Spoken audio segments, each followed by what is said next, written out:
Muy buenos días, estimados alumnos. Vamos a ver con la parte número 2 de la microbiología bacteriana, que tiene que ver con la E. coli o la Escherichia coli o la Escherichia coli, famosísima, y la Salmonella o Salmonellosis.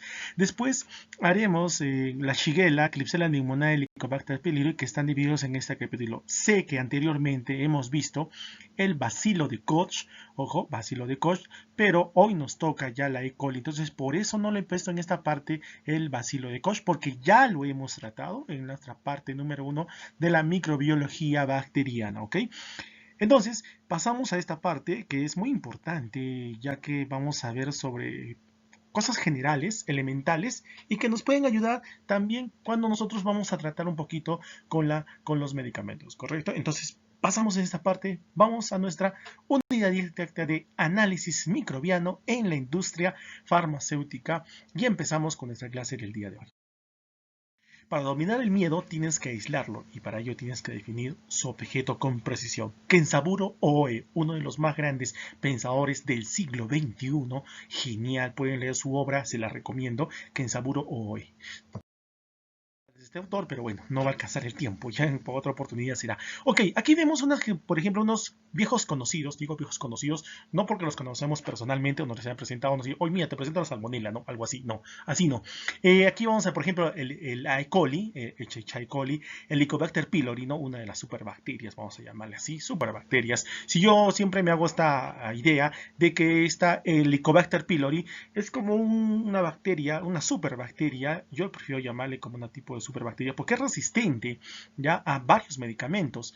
Y si quiero catalogarlo como en el mundo de Marvel, de los superhéroes, por ejemplo, este Helicobacter pylori sería así como, vamos a llamarle así como quién, a ver, como por ejemplo el Capitán América, algo así, ¿no?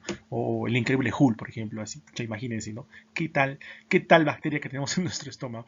La salmonela, que produce salmonellosis por la salmonella tipi, que vamos a desarrollo. Aquí una parte de manera de recordar lo que es propiamente dicho una bacteria, ¿no? El ribosoma, mesosoma, plásmido o plasmidios, otro le llama, ya en esta parte. Paracelular, cápsula que tiene, membrana celular, ADN, el pelo, el nucleoide, citoplasma y flagelo, ¿no? Una parte para recordar nomás lo que es bacterias. Un pequeño pensamiento para ponernos en onda y empezar, ¿no? Pss, pss, dice, hey chaval, dice, ¿quieres ser un supermicrobio? Pega un poco de esto en tu genoma y ni la penicilina podrá contigo. Es algo muy gracioso porque gracias a que hay trazas que se pierden, la bacteria busca mecanismos de resistencia, ¿no? Fue en un atajo hacia la cocina del hospital donde Alberto entró en contacto por primera vez con su miembro de la resistencia de los antibióticos, ¿no? Muy importante, eso lo saqué de Harvey, microbiología, Harvey, genial, y la consulta con las bibliografías de microbiología de Harvey, microbiología general, microbiología clínica, estos libros que hemos consultado para hacer nuestras clases presentes, ¿ok?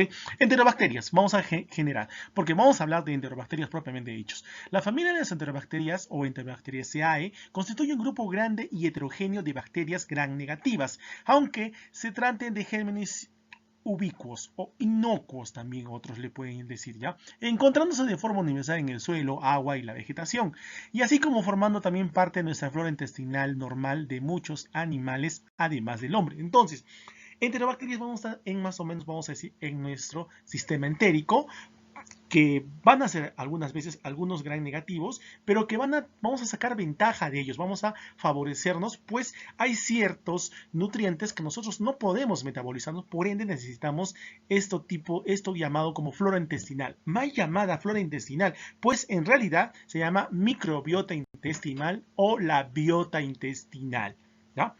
Cuando estas bacterias comensales se introducen en zonas anatómicas estériles y se dan las condiciones para su desarrollo como el tracto urinario o peritoneo, la persona sufre de una infección de cistitis o peritonitis. O sea, estas bacterias que aprovechan el medio y se dan, pues nos van a poder infectar y van a poderse proliferar. Ya proliferar, recuerden, esa producción. Los pacientes hospitalizados se colonizan rápidamente con cepas endémicas del hospital. El hospital es uno de los, vamos a decir, lugares número unos en el cual vamos a encontrar bacterias y superbacterias. Por ende, es que los niños no pueden entrar porque todavía sus defensas están adaptándose. Una explicación muy lógica, porque en el hospital vamos a encontrar cualquier cantidad de varianza de tipos de bacterias. Que no lo limpian, no por eso, sino que encuentran resistencia y por ello hay que tener mucho cuidado cuando vayamos al hospital, ¿ok? La Escherichia coli es el microorganismo más prevalente de esta familia. Es una de las bacterias prototípicas sometidas a un estudio.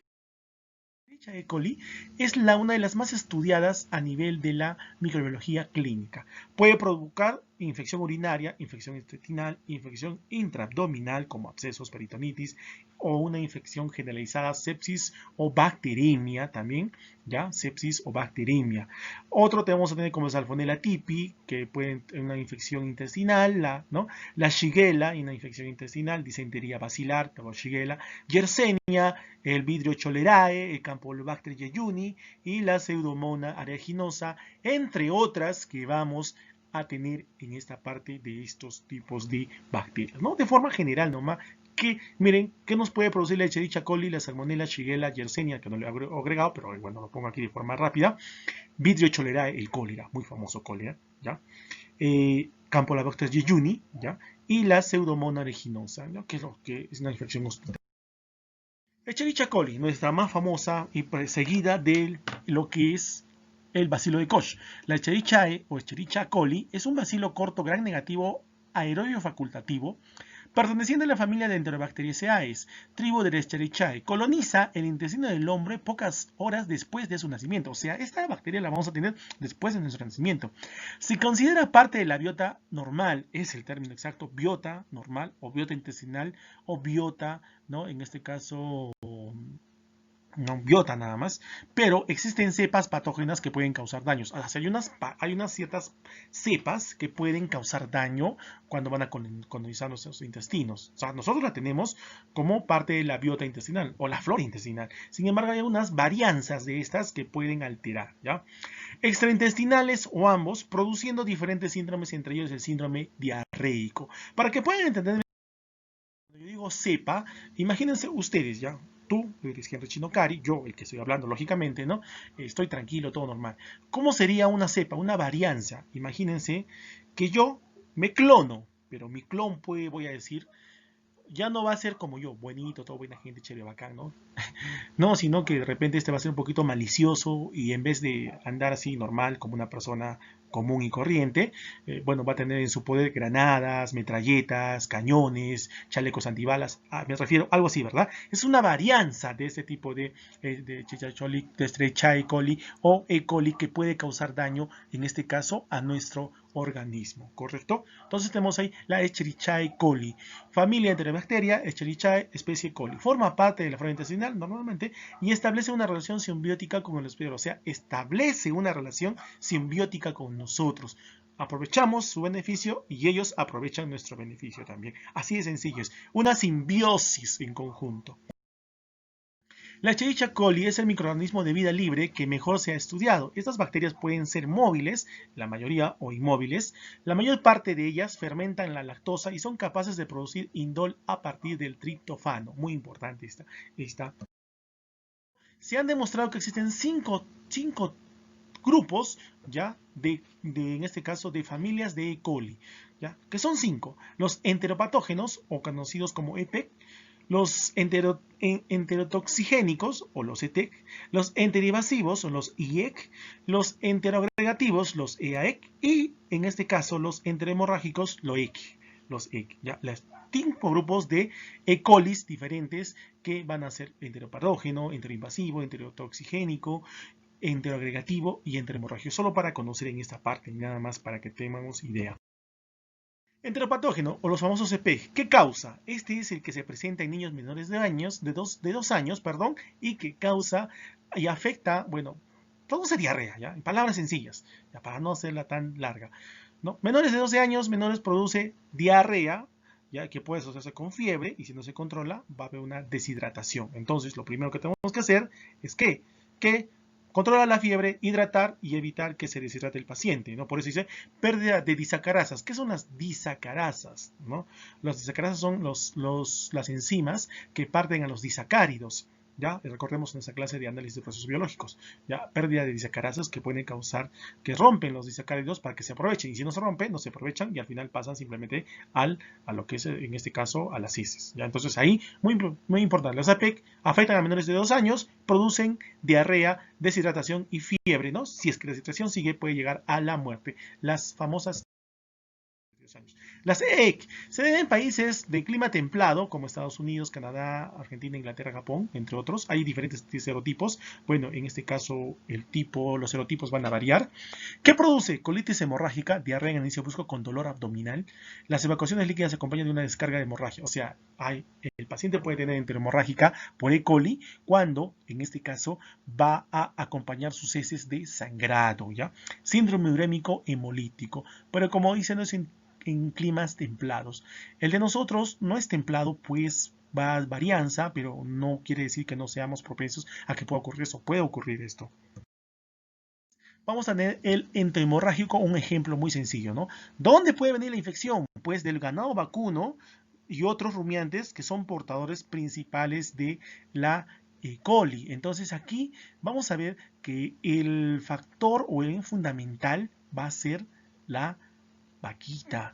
La vaquita es la que nos puede ocasionar cuando nosotros no, como se cocinamos adecuadamente la comida o no sometemos la leche, la pasteurizamos, ¿ya? Para destruir las bacterias se requiere una temperatura de al menos de 70 grados centígrados. Verduras y frutas, excrementos de animales infectados que acaban en los embalses, ¿no? También podemos adquirir. ¿Cuál es el periodo de incubación? De 3 a 8 días. La mayoría de cepas E. coli son inucas, como les dije, ¿no? Porque forman parte de nuestra biota intestinal. Sin embargo, algunas, como por ejemplo la E. coli enterohemorrágica, la E. coli, la otra que es, ¿no?, implica peligro para la salud y la vida de las personas. Una vez en el estómago humano, la E. coli, la EC, ¿no?, la Escherichia coli enterohemorrágica, comienza a producir toxinas que provocan graves, en este caso, enfermedades a la persona. O sea, no es propiamente la infección, no es propiamente la bacteria la que va a provocar, en este caso, el daño, sino son los desechos de la bacteria que van a producir el daño. O sea, son las toxinas. Ok, entonces son las toxinas las que van a provocar el daño, en este caso, a la bacteria, en este caso al ser humano, ¿no? La bacteria va a estar en nuestro organismo, pero las toxinas, las que comparten al grupo de la enterohemorrágica, van a causar graves enfermedades. ¿Cuáles son esos síntomas? Espasmos músculos lisos del aparato digestivo. O sea, espasmos de los músculos. Diarrea, algunas veces con sangre. La principal que vamos a tener con Escherichia coli es la diarrea, ¿correcto? Entonces tenemos aquí que es la diarrea. Fiebre, ¿ya? Fiebre, esto es también otro factor importante que va a tener fiebre, ¿correcto? Fiebre, mucho cuidado por favor. Fiebre. Náuseas, también vamos a ver aquí, en este caso, las náuseas. Complicaciones, síndrome urémico hemolítico y una tasa de letalidad o una tasa de muerte de 3 a 5%. Entonces, tenemos que tener presente que en esta parte, que nosotros podemos obtener esta infección por el ganado vacuno u otros rumiantes portadores a través de la carne o la leche que no ha sido pasteurizada suficientemente, que debe ser a 70 grados centígrados. Verduras y frutas, no porque tengan interior, sino porque a veces cuando las aguas llevan excrementos de animales infectados acaben en los embalses y lleven de esa manera ahí y por ende podamos nosotros vernos afectados, ¿ya? Muy bien. Ahora tenemos la E. coli enterotoxigénica, la ETEX, ¿no? Recordemos que esos son 5, ¿ya? 5 grupos importantes que sí me permite conocer, ¿ya? Me permite conocer. Ya hemos visto que la primera afecta a niños menores de 2 años, la otra necesita de un cuadro clínico, en este caso templado, la de 2 años, la que provoca de 2 años, sí, ¿no? Diarrea, presenta deshidratación, fiebre. Entonces solamente tenemos que tratar, en este caso, lo que ya hemos visto en los niños de 2 años, ¿no? Las cepas ETEC son causa frecuente de la diarrea en lactantes. Perdón. Entonces, aquí, la E. coli enterotoxigénica va a ser frecuente en lactantes. Por lo general se da en países de desarrollo, así como la causa más común de diarreas en individuos de países industrializados que viajan a zonas menos desarrolladas en el mundo. O sea, lo primero que tenemos que tener de la enterotoxigénica es que va a ser presente en lactantes. Cuadro clínico. Presenta de 8 a 12 evacuaciones al día por un periodo de 5 o 4 días o 4 a 5 días. Miren, muy importante estos conceptos, por favor. La enterotoxigénica va a presentar de 8 a 12 evacuaciones al día. Entonces, ahí imagínense 12 veces el bebé, ¿qué ya, no? ¿Qué va a evacuar? Por ende, tenemos que, en este caso, con esta diarrea, tenemos que tratar de hidratar al bebé, ¿ya? Las cepas ETEC son una causa importante de diarrea en niños menores de 5 años, también lactantes, lógicamente, y la causa más frecuente de diarrea del viajero. Esta enterotoxigénica es la que puede causar la diarrea del viajero. Ya, miren la enterotoxigénica que estamos teniendo presente. Entonces, esta puede causar la diarrea del viajero. Mira, tenemos muy claro estas partes 5. Bueno, yo sé que quizás, profesor, ¿por qué esto tenemos que aprender? Sí, es verdad, tenemos que aprender porque solo de esa manera podemos entender ciertas características de las infecciones gastrointestinales. Cuando vamos a estar en la farmacia, eso nos va a ayudar mucho para saber. Pero, profe, si el medicamento sigue siendo el mismo, furazolidona, es verdad, ¿no? Pero bueno, pero conocer un poquito más siempre nos ayuda a entender, ¿no? Y dar una mejor atención farmacéutica al paciente.